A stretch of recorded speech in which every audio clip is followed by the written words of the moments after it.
Il y a 4 types de peau, 4 types de primer. Si tu te trompes sur le choix de ces produits-là, c'est ce qui risque de gâcher ton make-up. Hello ma star, bienvenue dans Glow Up with Minsu. Ici, je t'apprends les bases du maquillage, que tu sois débutante ou que tu souhaites te perfectionner, t'es au bon endroit. Après avoir appliqué ta skincare, il faut absolument que tu mettes une base sur ton visage. Ça va permettre de créer une barrière entre ta skincare et le maquillage que tu as appliqué juste après.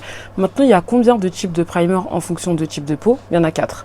Pour les peaux normales, pour les peaux sèches, pour les peaux grasses et pour les peaux mixtes. Moi, je fais partie de la team peau mixte, donc on va finir avec cette catégorie.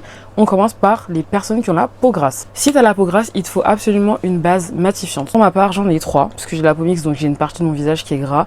Je te recommande soit celle de chez One Size, donc c'est la Secure de Sweet, soit le Blurring Balm de chez Danessa Myricks, donc ça c'est en universel, mais il existe aussi en teinté, ou sinon le Yummy Skin Water Powder Serum. Ces produits sont assez onéreux, mais il faut savoir que dans tous les produits que j'ai testés, ils font partie des meilleurs, si ce n'est mon top 3. Voilà.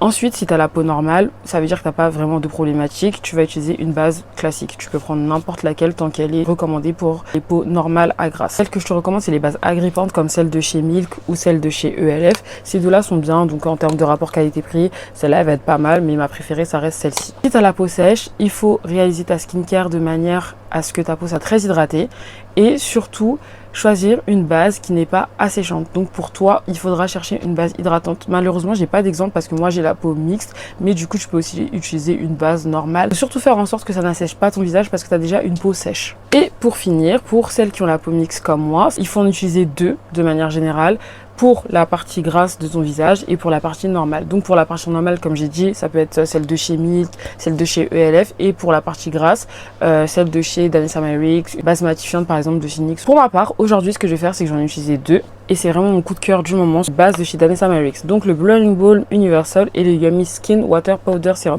Ce qui est bien avec ce produit, c'est qu'avec le temps, il vient matifier le teint. Sur le dos de la main, comme ça, je mets 3 gouttes, voilà. Je viens prendre mon majeur, je viens appliquer sur ma zone T comme ça, au niveau des rides du sourire, vraiment toutes les parties du visage où le make-up a tendance à bouger.